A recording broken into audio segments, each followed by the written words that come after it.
Okay, back on.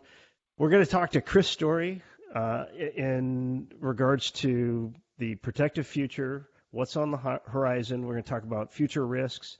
Chris has had a storied career coming from military veteran into the private sector, working executive protection. You've worked with some iconic companies, Blackwater, Facebook. You've had an awesome career, man, and I'm really excited to talk to you. And we've been talking for a little while now, and like throwing ideas around. And I just want to keep our conversation going, and because there's so much that like when we get together, people don't realize, like when we get together, we're so nerdy about stuff, and we just start talking. And we've been doing that literally for the last hour or so, and we probably should have been recording, but we didn't. And so, Chris, thank you for coming on my podcast. Hopefully I can do yours, and we want to talk about a bunch of future risks that we've been kind of hammering around. But one of the things that I wanted to ask you is, you've worked with iconic brands that are international. They have offices in every country. They've got clients and customers around the world. How do we make them aware of what the risks are on the horizon? What's coming? How do we communicate that to them? Good question. First off, thank you so much for letting me come on. And two things about the intro. You don't often hear Facebook and Blackwater in the same sentence. And then I was like, that struck me as odd, you know. And then yes, I do identify as a risk nerd. So yeah, we do geek out over that sometimes. But again, I think that's important because we have to look at at what is happening in the space and what's going on. And I think the question is, how do we communicate that? I think number one is that we can't run around with our hair on fire. As a trusted advisor, you have to support your thoughts with data. And I think one of the big things that I'm finding is security folks usually communicate in security terms, which falls on deaf ears. So we have to learn how to communicate risk in business terms. And I think that's because we're always selling, right? At the end of the day, as a trusted advisor, you're saying, hey, what's our risk here? What does it look like? And if you find something that's different from what the organization is looking at, you can't go, hey, we're about to lose our factory in China because of, the bad guys or whatever, right? You've got to articulate, people are like, what are you talking about, right? You've got to articulate from a business perspective what the cost will be. Right? From a business perspective, what the timeline is. From a business perspective, what the risks are. All in business terms, backed by security. That's the piece. And I think really what we need to be able to do is understand when we need to speak in security terms and when we need to translate that into business terms. And I think that's where we fail at times. And part of this is because oftentimes the most senior person in the organization that's working for that represents security, or the subject matter expert, is a security manager, right? Yeah. Or a security director that's buried in some other, organization, finance or facilities or something, yeah. Right? So you've got to jump through 43 hoops just to get it heard by somebody who can actually do something, because the VP of facilities and real estate, he does not want to sound the alarm that his corporate security manager is saying, like, hey, there's an issue over here that we need to look at, and we need to look at it now because in 6 months it's going to be a deal breaker for us, in that marketplace. And I think that's the challenging piece, is how do you translate that if you're buried into the infrastructure if you're buried and in nobody the knows who you are. are. Organization. Right. Yeah. And it's challenging, right? Because you're seen as the guy who manages CCTV, the right. dumpster fire keys box. Right. Yeah. I mean, don't look in there. What's that? That's our key box. Do not look in there. There's probably nothing in there anyways. Right. Which is even worse. So how do you keep up on these things? How do you, do you have a regiment that you do to, because like what people didn't hear because we weren't recording, but we were going back and forth about China risk, Russia risk, in a very international context. How do you keep up on those kind of trending events, and then what kind of advice do you have so that we can keep this communication line going and don't sound like, the person who cried wolf, and that, oh, don't talk to the security people. Their hair is always on fire, and they Right. don't, there's always a crisis. How do you keep up on that stuff, and then how do you translate that stuff? Right. So I would say, first off, as a security person, your hair is always on fire at times because you've Yeah. got to deal with a broad amount of, things or issues, events and incidents.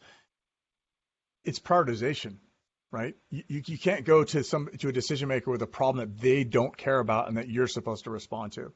So number one is information and intelligence. You have to understand your business to understand what affects your business, and then from what affects your business, what are you worried about from a security standpoint?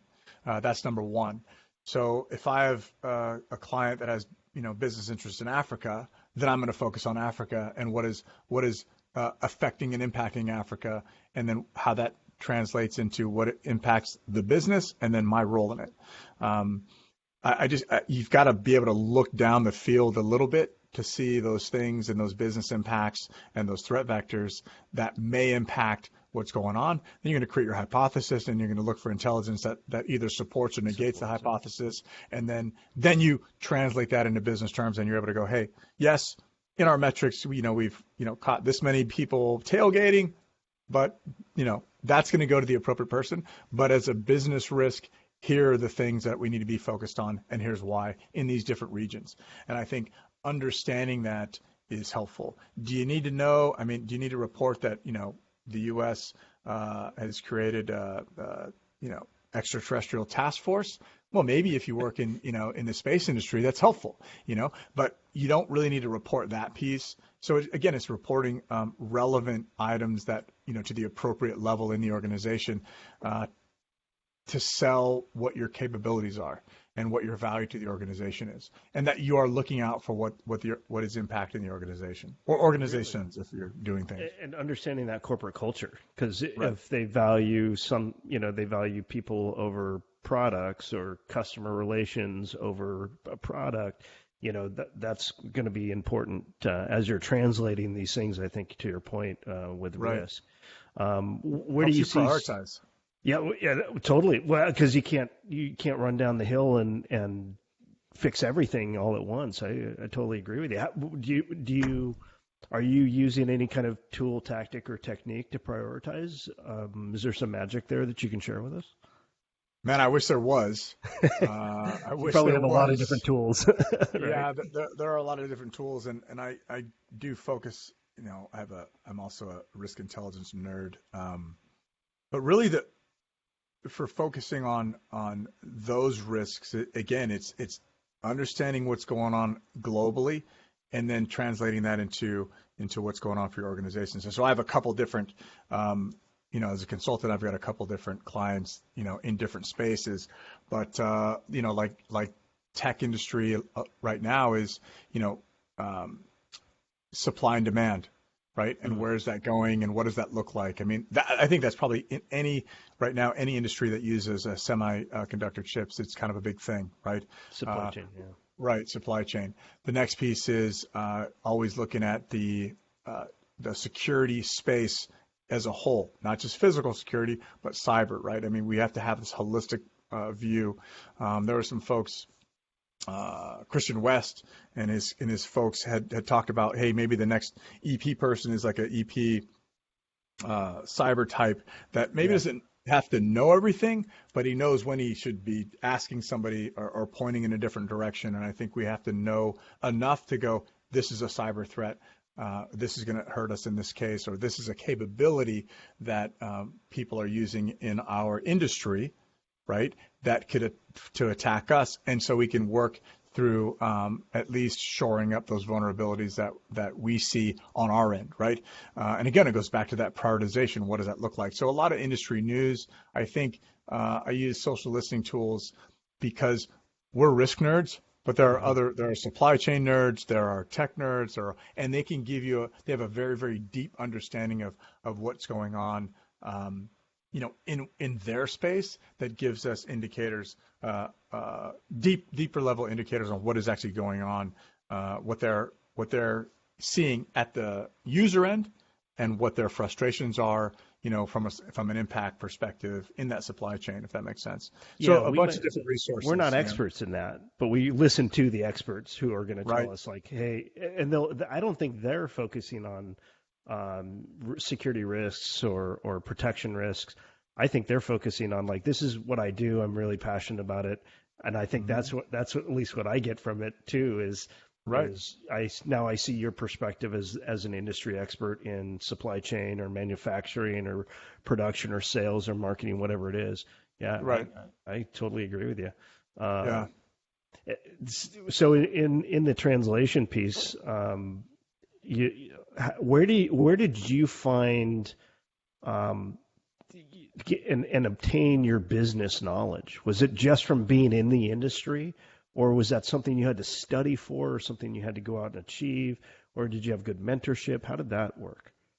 So I think all of the above. I think I was somewhat business inclined, and I think, yeah, that's probably accurate. Business inclined. And then as I got in the security industry, I'd realized like, well, I can't communicate effectively with business leaders if I don't know their language, right? So Yeah. I pursued education, and I got a master's degree, and then I just wanted to do a little bit more, so I got my MBA, which helps me understand business, at a fundamental level, and it gives a little bit of credibility, I think, when you're a security person. And you have an MBA, and they're like, okay, great. This guy's not just telling me about handcuffs and radios and all these other things that I don't care about. Right. They can tell me what my business is. Not that they don't know, but they understand what my business is, and they can translate those security and business risks into a language that I can understand. Right. And I don't think you didn't have to have an MBA to do that. You just have to understand what your business does, how it makes money, its culture, and what makes it, what can hurt it and what can help it. Sure. And like you talked about, are they they're people, or are they tech people, or what are they doing? And what does it look like? And I had a great mentor. I think, I only had the guy for like, I don't know, like 2 years or so, but just significant impact on my growth, and I'm always thankful for that. Yeah, Yeah. guy by the name of Lou DeSorbo. Okay. Okay. Yeah, and he was a great veteran advocate too, which I thought was cool. He was a veteran himself, and he was also a self-professed nerd. He was an Air Force guy, and he's like, why did you list you being a veteran at the bottom of your resume? I'm like, well, people church it up a little bit. He's like, yeah, but don't, it's okay for you to tell people that, I'm like, yeah, okay, cool. Do you think we talked about this a little bit before we started recording, but what's the power of a veteran in this kind of international risk arena that we find ourselves in? So that's a good point. So I think the power of a veteran, especially somebody that's been overseas, regardless of where where in the chain they were, E nothing to O a lot, Yeah. is the international experience. Because I think oftentimes security professionals, whatever, we apply a first world view to what could be third world problems and second world problems, and oftentimes that is using a 38-pound sledgehammer when you just need a kitchen hammer, right? Well, we're going to do all the things. We're not, right? Like, where's the mechanic? The mechanic is the guy with the rock, the screwdriver, and a old beat up pair of pliers, and the guy will fix anything, That's right. And I think that's an important piece from a veteran's point of view that has international experience. That is probably invaluable. And then the other piece is, their management of people, right? Or leadership. Most veterans look, most organizations have a hard time finding people that can manage 2 to 3, direct reports, right? And most people that are in their 20s, that's what they're doing on a daily basis. And you're a team leader and you're managing 3 direct reports their whole life, not just their work performance, but their whole life. So that's valuable. And then of course, logistics, military, focuses on logistics just as a job, and schedules, timelines, execution. I think that's what almost every military veteran brings, regardless of whether they're a Navy SEAL. I can't tell you about Space Force, but if they're a Navy SEAL down to a supply clerk, they all bring those fundamental skill sets to an organization. That's interesting. I agree with that 100%, and I'd add that they're resilient. We have all these sayings in the military like "hurry up and wait," and your expectations and what is reality. I think is tempered when you're a veteran. Right. You don't have great expectations, and you understand that it might really not be a comfortable situation that we're going to be in, but we're going to get through it, and eventually it'll go away, and we'll succeed. That kind of mindset of I'm not going to quit, and I'll be here as long as we need people to be here, and I don't know that you really find that in abundance outside of military law enforcement and public safety types. So I think that's an interesting point. That's a great ad. Where are you seeing people are coming out of the military? We talked about this too, coming out of military and law enforcement into the private sector. And what kind of where are they weak? Where can they add some skill to their repertoire or a tool in their toolbox to get them ready for these? I mean, we're going to talk about future threats here in a minute, but I'm curious about kind of this is who will be doing this job that we're in doing the future. Corporate security. I think the hardest thing is mission, right? And I'm using my own experience, right? Because it doesn't matter who you are, right? You could be, I know guys who are doing things at the national level, right? The national asset level. Like this dude did something and it goes in the presidential daily brief, right? And then the next day he's out of the military and he's like, welcome to Walmart, or whatever, right? I mean, and so you're going, okay, like an actor, what's my motivation here? Like, what are we doing? And so trying to find the mission that aligns with that level of motivation and resilience. I think that is one of the most challenging things that people struggle with when they come out, because, you're doing something for the flag, you're doing something for your teammates, you're making an impact. And then you're like, cool, we sell what? And you can, and you talk about the resilience piece, right?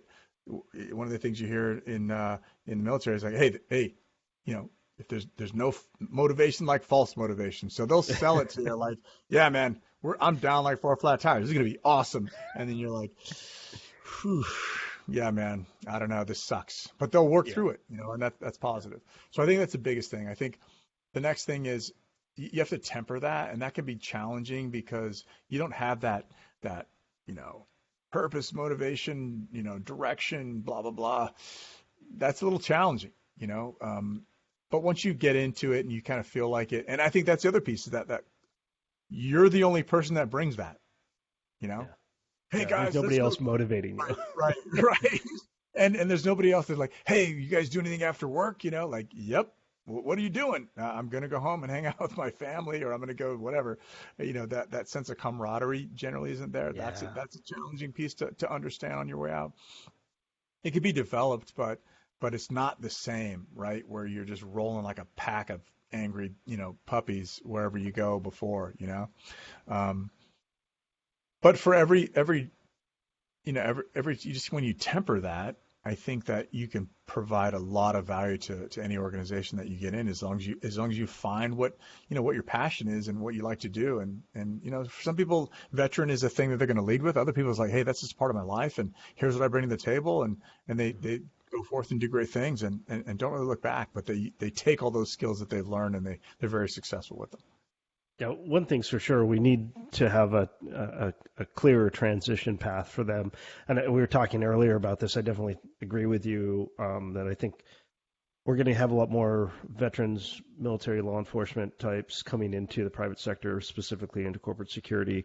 But I also think that the companies or the private sector is doing a lot better at understanding when somebody says they were a tanker or they were a helicopter mechanic, how that translates more directly. You used the example before we were recording about logistics. Somebody who has logistics experience in the military, that could translate much better to Amazon. Amazon's starting to understand that, like, oh, okay, you were, an O4 in charge of all these folks and all this equipment, millions of dollars of equipment. I can use that skill set here, and it's going to be much more plug and play. I think they're getting better at that. So that's really interesting. I think they're bringing veterans in, and they're having veterans run that, right? I think that's the piece. Good point. That's making them successful, right? It's like, can you translate this for us? Because we want to hire veterans, but we don't understand them. Yeah. And I don't understand your job description that the Navy gave you, or I don't understand any of this stuff, actually. It just says blah, blah, blah, stuff and things, and then SEAL. So what do I do with it, Because you sound awesome, So I think that's helpful. And I think, I also think you said what can make them successful. Yeah. Find a transition job, right? Find a transition job. To me, because it's like being you're institutionalized. I said the biggest threat to it is the institutionalization, whether you're law enforcement, military, is you've been institutionalized in the time, most people in the time where you're most impressionable, right? That 22 to 24-year-old, so you're not rolling around with Auburn sweatshirt, right? You're rolling around with an Army sweatshirt on after the fact, right? And you're kind of different than the Auburn student. So, people don't understand you. So you kind of you should not be really, you have to cannonball into corporate. You can find a transition job to kind of help knock the Army or the Coast Guard or whatever off of you for a little bit, and get just kind of understand what it feels like before you get into like something that's really, really could be, you believe is valuable and where you want to land, and you kind of can't figure out where you're at because it doesn't feel right. And I think that is helpful, especially during a time where guys were doing a lot of combat tours, and then they would come out and be like, cool, I'm going to work at company X. And they're like, that guy's really weird, and he's just built, he's just wired differently. Right. And so people don't understand it enough. And so now that they're having veterans come in and run veterans programs for veterans, then they're educating the organization as well as the veteran. And you've got all these other veteran organizations that are helping with transitions and setting people up for success. I think that's where we're going to see, a lot of change, a positive change in the industry. No, I totally agree with you. I think that's really interesting to look at it. I would tell people that contract consulting type jobs are a great kind of buffer transition from your organized thinking into, hey, this is getting you into the private sector, and it's a great way to learn about that. And so I love how you put that. It's really very succinct. So what do you think the 2022 future threats are going to be to our either our economy or to the private industry or to global businesses? Where do you see kind of some of the other hot spots, or do you see a trend in any place that you can share? So yes, and I don't know how much time we have for the podcast, but yes. I think that 2022 will be an extension of 2020. 2022? Yes. Also, the dumpster fire continues. Yeah. But I think so we'll talk about, politically, number one, or geopolitically, the challenges with Russia, China, which are separate, separate but the same almost, right? I mean, we're like, they're destabilizing for sure. Right, and China's dangling Taiwan, and Russia's dangling the Ukraine, and everybody's kind of like, okay, what are you going to do? So that's challenging for the U.S. With the president going to his second year, and all of the indications saying that we're doing some saber rattling, but we don't really want to go toe to toe with either of them individually or collectively, right? But yet saying we will based on, our commitments. And that piece is challenging because we haven't necessarily faced those commitments, at least I'm sure there's a political spin to it, but Afghanistan is very, very recent in everybody's mind, and saying, hey, like, you said you were going to back these dudes, then you got tired. And so, that the old Afghan proverb or the Arab proverb has kind of come true. Is like, and that's a Chinese proverb too. We'll just Yeah. wait you out, Yeah. right? Yeah. We'll just wait you out. You'll tire out from that. So You got the those are watch. We got challenges. the time. Exactly. And we have the resources to throw at it, right? So those are challenges. And I still say, like we said before the show, all China has to do is just stop shipping all of our Amazon packages. And we'll throw the towel in pretty Yeah. quickly. Freak out. Yeah. Um, and then I think so that's external. Internally, I think it's our fragmentation as a nation. Hmm. I think at times it's not as significant as it's made out to be, but there still are some very, very polarizing um, topics that divide us. And I think it's very easy for us to get divided very quickly with misinformation, disinformation, news platforms. The news platforms, all cater to a different demographic.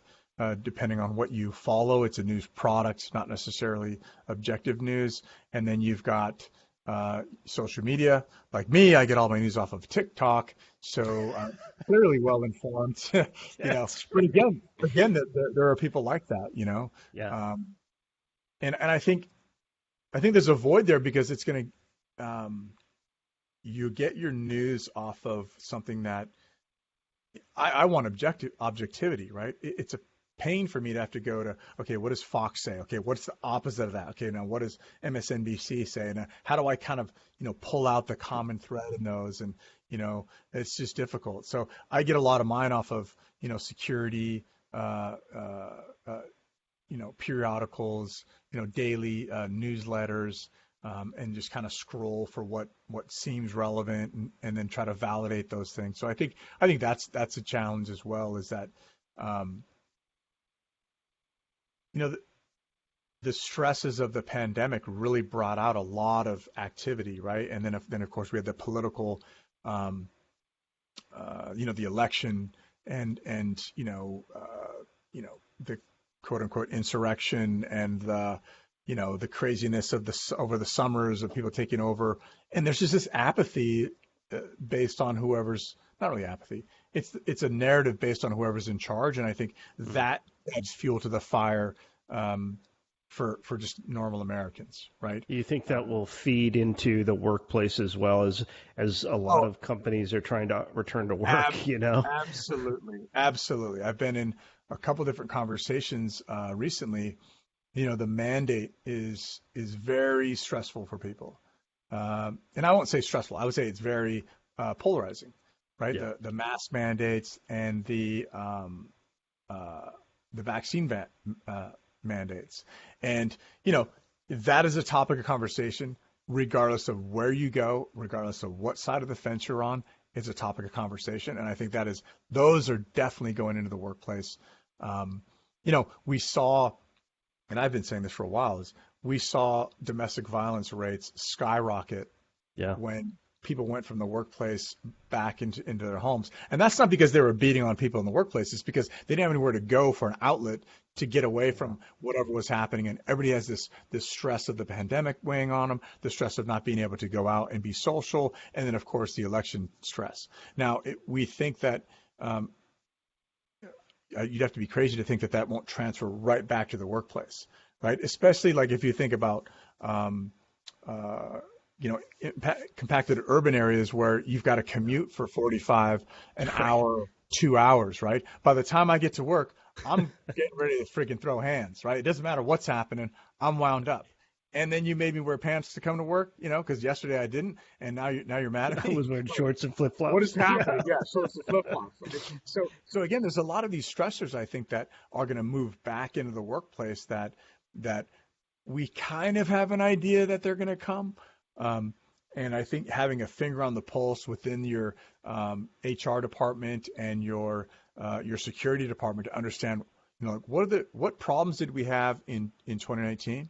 what problems did we have in 2020, 2021, and then what do those look like, moving forward? And I have a complete understanding of that, the mandates and really what your CEO says and what they don't say with those, and what your organization does, how that's going to impact people internally, right? Because That's really interesting. Yeah, their posture. you're Yeah. going to push back, or depending on their position, they might just passively protest, and their belief in the commitment to the organization may wane. Because, well, I don't want to lose my job, but I'm not down with this. And then I think we're also seeing a lot of people move jobs because of, they're like, oh, you're a vaccine mandate. Okay, I'm going to move my skills elsewhere. Once all of that settles, right, I think we're going to start to see. I mean, either way, there's friction. I think there's just going to be a lot of turmoil in the workplace as we define what normal looks like moving forward. I totally agree. All the more reason to have a security professional either consulting with you or in your organization who's studying these things, who's got their kind of fingers on the pulses of these situations. Because I don't know that it's to any one single part of the world. I think the world is kind of experiencing. I love the term friction as well. The world is experiencing friction, so it doesn't really matter that, we've got operations in France and we've got operations in Mexico City. You're probably going to find friction in both of those locations, irregardless. Right, and I think culturally there might be some differences. I think the other thing is with the pandemic, the ongoing pandemic, and whether or not we transition into an endemic or not because we're tired of it or whatever, but it's going to be a corporate thing with duty of care, right? So now, if I'm forcing you to work from home, am I responsible or not, right? Yeah. If it's a choice, am I responsible or not, right? And some organizations will say, look, that'll be a word play, right? No, you can work from home. Well, I want to work from the office. Well, you can work from home, right? But from a duty of care perspective, what does that look like? Because I was sitting in on meetings, I think it was mid-2020, where they're like, well, we have employees that live in areas that are, less than desirable. And they're telling us that since we're forcing them to work from home, that we're responsible for their security. And that's going to be an issue as well. Like, what are you responsible for, and how far does that extend, and what does that look like? And what does responsibility look like? Do I have to be able to just communicate with you? Because right now we're all working outside the castle, Yeah. And it's hard. Yeah, it's very hard. Yeah. So that part is going to be a significant challenge for security offices and HR teams, just to kind of figure out, and legal teams to figure out what that balance looks like. And then for employees to make decisions, I think people are comfortable and they just want to be comfortable, and they want to be, feel like they're taken care of in some way, shape, or form. I'm not sure that I'm going to move you from where you chose to live to a nicer area because you don't like where you chose to live before we told you had to work from home because of the pandemic. But I think you hear stories about there are organizations who are bending over backwards to ensure that their employees are comfortable. Yeah. Well, and big companies that have thousands of employees that are dispersed all around the world, like Facebook or something. They've got that capacity. They can do that. But then you have, on the other hand, you've got like a Ford, or they manufacture something. They manufacture a thing. They can't necessarily do that. They don't have the same level of freedom. And you're really looking at a couple of different types of security there. And so I think that's, which is great. We really do have to be kind of security wonks or security nerds, because maybe you have a dispersed workforce. Maybe you have some of the workforce is dispersed and some of them are in a place. You've got to balance all that. It's certainly, I kind of use the term the risk roller coaster. It depends on where you are in the company and in time that the roller coaster is going to be keeping on moving. But with that, I do really appreciate you coming on here, Chris, and it's been great talking with you. Obviously, when we get together, we always have really great conversations. It was great to carry into this medium and share this, our kind of interesting worldviews with our listeners and our watchers here. So I do appreciate your time. Thanks for coming by. Yeah, man, I appreciate it. Thank you. I look forward to the next time.